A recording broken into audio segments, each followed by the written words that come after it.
All right, I will call this March 3rd, 2025 school board meeting to order. Treat this as a work session. We've only got really 2 items on the agenda. Seeing that there's no one here for public comment, we'll move on to setting the qualifications for our job posting for superintendent of schools. So if everybody had gone through, I'm just looking at what basically we are putting out based on the survey and our input, any input we've received in public comment and any input that we're bringing in our own ideas of what the mandatory, preferred, or required qualifications are for superintendent. I'll go through just because the survey kind of tracks what that is. So, if I go to page 4, what I'll use is page 4 of those results, which would be of Giles All.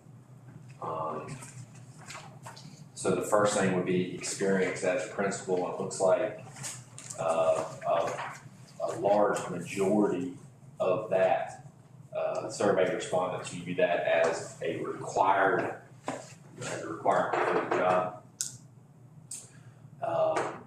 Any thoughts or discussion about having that as a requirement? I'll open the floor. I think it should absolutely be a requirement in line with what the survey feedback has. I don't have any reason that it shouldn't be.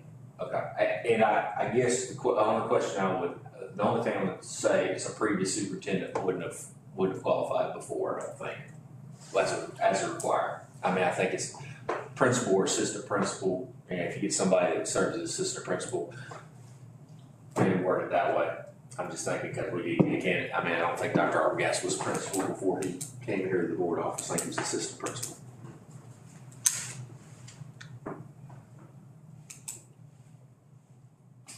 Thoughts? I think it feels I good. agree with Ms. Bright. He needs to have some personal experience. All right, let's just do a straw. Just all in favor of that being a requirement. A principal or a high school principal or a high school administrative staff. Any principal. Is my opinion. Just a principal. Just a principal. Somebody needs to have served in a building leadership capacity because assistant principal does carry a lot of weight and responsibility, but it is not the same. And I think there are some building blocks that get to superintendent that's worth making a requirement, whether it's an elementary or high school, it doesn't matter to me. Further, let's just all in favor of making it a requirement. Experience as principal, say aye. Aye. All right. In residency in the school division, they have a residency in the school division on the thing within a year. I think it's reasonable. It moves, whatever, but the expectation would be that they would, within a year, be here taking the job. I think that's important. Anyone else? All right. You said be a resident. Be a resident with it. I think within a year. Oh, okay. I mean, I'm kind of iffy on that one too, just because I'm just thinking if you're neighboring 20 minutes, 30 minutes, I mean, I don't want to see so many hours away that if something would happen, you'd have to be over here pretty quick. I mean, I don't know, I've kind of got I've got a little bit of mixed feelings. I'm also super mixed. I could disagree and commit on this because there are some roles in the county that absolutely directly, I think it makes a lot of sense for those folks to live in or around the county. In this particular instance, something about the size of a real estate investment and forcing someone to be in a certain location. I mean, I think it should be preferred, but I don't think it needs to be required. I mean, nobody's going to take the job and live 3 hours away, right? They have to be here every day. This is in the office. And I don't really care if they want to live in Princeton or Blacksburg because of some accommodation for their own children or their own family. I just know a lot of people who have been forced into specific locations, and it can be super catastrophic for a family. And so I think it should be preferred and not required. I think it should be required, because I think, you know, if it is a question about the kids and that, I mean, I think that's the thing, what the school system's not good enough for your kids, why should I send my kids? If they have kids. If they have, yeah, and They that's, might not have kids. yeah. In the system. I think it ought to be required too. There's more, if you live here, to me, you're gonna be more invested in your school system. Mr. Williams, I agree. we'll put that, we'll go back over these, but hearing that, I'll say, we'll put that as required. Earned doctorate, again, that was appears to be a rather large majority on that, to have the experience as a doctorate. Any thoughts? Ms. Price? Oh, I 100% think a doctorate should be required. Preferred. I think a doctorate needs to be required myself. I'm kind of in Mr. Williams' camp, but I'm right there one way or the other, so required. I mean, when you get right down to it, I don't wanna lose somebody over a couple of things, you know what I mean? I don't wanna, it's just, I would prefer that. I'm not gonna say I would not change my mind if that was somebody that was strong. The right candidate. The right candidate is the same as living. I mean, I like that, but then you might live here and never be out here. Would there be somebody that is willing to get it? Give a year or two to get it. I think it would be super hard to be in a doctorate program and serve in this role though at the same time. Yeah. I mean, that would be super difficult. I mean, not to say it can't be done, people will do things like that, but that would be really hard. And again, let's just clarify, especially because I'm in people watching. These are what we are doing here is going over the survey results to identify what requirements will be stated in the job posting. That will not necessarily prevent people from applying, right? We are just explicitly stating out front, these are our requirements. And I think maybe we tell the folks at SBA will be collecting these to say, if there is someone that they think is a Bubble candidate. Yeah, great fit that doesn't meet one of our requirements, then, you know, please let us know. And I think that's Yes. anything. But I do think a lot of folks, I think in that situation, probably somebody wants to be here too, because a lot of folks are not going to apply if these requirements are there, that they don't meet them, That's but right. they might if they really have desire to be here. All right, moving on, experience as an associate or assistant superintendent. That came out in the preferred, some said required, but it looks like the majority of respondents would be preferred or no preference. I think in my position, I would say preferred. I agree, 100%. All right, preferred. Work experience in Virginia, that came out even. I would say, in my mind, I'd like to see it required from just the standpoint of, you know, we had that retreat the other day talking about how Virginia special ed is different. And I think there are some other things that, not saying that someone, you know, from you know, Monroe County or Mercer County or somewhere couldn't come in and do it. I just think the funding challenges and understanding how Virginia works, definitely would like to have somebody that has some years of experience. So I would say required. Ms. Price. Mr. Williams. Okay, so required on work experience in Virginia. Experience as a superintendent. Hold on, can we go back to that one more time? I just want to sit on that for a second. My concern about, I know that we have some particular things, like you said, like special ed is very unique to Virginia. There are how many school districts in Virginia?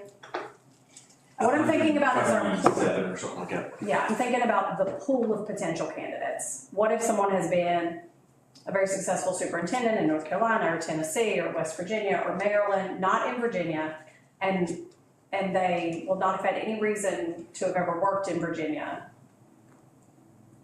I feel like at this level, if we're requiring someone who's got a doctorate, requiring someone who has these other experiences, they could learn the Virginia rules pretty quickly, right? I don't know, I'm worried about, if we're requiring those other precepts, we are shrinking the pool of potential candidates. If there's already only been 137 districts, and X number of superintendents or high school or,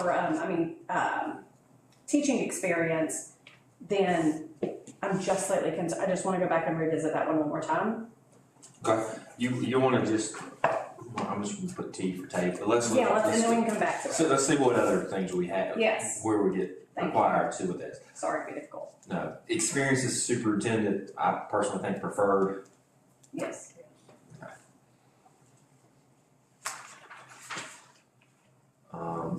And honestly, these other four categories, I don't think we can make. They're all related to teaching experience or central office experience. And I think everyone I think the vast majority is preference or preferred or no preference. Nobody, there's not a lot of, there's no overwhelming majority as being required. And I think we're really limiting our pool. I think, it does not hurt to ideally, the ideal candidate in my mind is somebody that is a superintendent with a doctorate that has worked in Virginia and has experience at every level and every job in the school system. Sure, That unicorn doesn't exist. Unicorn, yes. But if everyone, unless anyone has any, and I think we do discuss this, I will run this by the VSBA, but I do think that the remaining categories, as far as the teaching or central office, we just say preferred. Sure.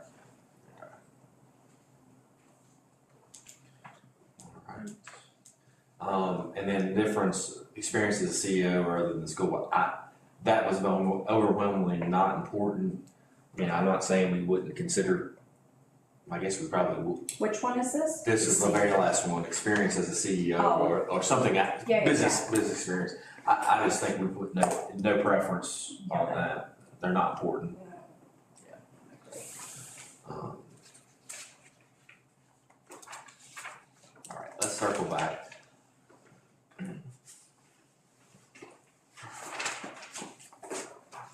Work experience in Virginia. I just really feel strongly that that's absolutely a preference, again, because if we make all of these things are required, we've just gotten ourselves to this situation of we get one application, it's a unicorn, maybe no applications because we've made it like, oh, this is a mountaintop no one can achieve. And okay, I think you've changed my mind on that. Yeah. Everybody else will go with preferred on that. So just to go back on what our qualifications are required would be experience as a principal, residency in the school division, and within a year, not now, obviously, an earned doctorate, and then preferred would be experience as a associate/assistant superintendent, work experience in Virginia, experience as a superintendent, and then teaching and or central office experience with no preference for experience as a CEO before. The other items, I briefly speaking to Ms. Price before we got in here, the other items in the survey really relate to, I think, more, personal characteristics. I think there's, and I think there's these general characteristics are something that you ideally would like to have in every candidate, but there's decisive leader, team player. I think everybody likes those, but sometimes those are mutually exclusive in a candidate, but I think, those are, I think those are already subsumed in the draft that were circulated by the VSBA. And again, it's same thing with the personal characteristics, all those through. So I think,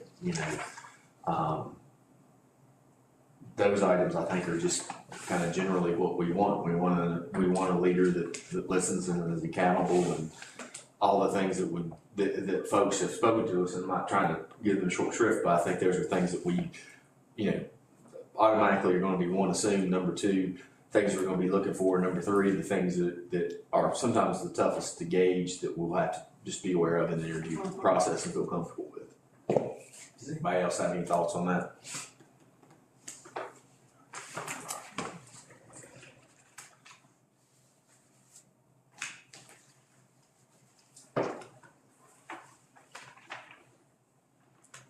If you have any of it, I'm gonna circulate, I'll send it out now. I've kind of worked around,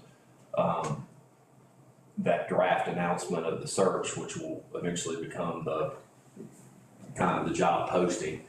Kind of just really what the description of the county needed some beefing up, and the other stuff in there I think has been clarified or looks correct. But I'll send that to everybody if you have any thoughts with the changes for the requirements that we approved tonight. Let's see if anybody has any other thoughts. So the timeline will be, we'll get this to them tomorrow. Hopefully they'll get the job posted on Wednesday. It'll be up till sometime in March, and sometime in April. The time the applications will close. We'll meet with them on April 11th at 11 a.m. We'll have a 2-hour meeting with them to discuss candidates, the search process, who we want to interview, and then we will begin the interview process the week of April 14th, if possible, and continue on until we finish it, but hopefully with the idea that we have someone in place hopefully by mid-May. Everybody good with that process? Yes, sir. All right.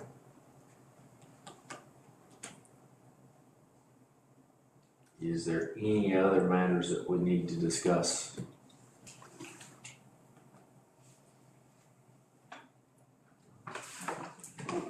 If there's nothing else,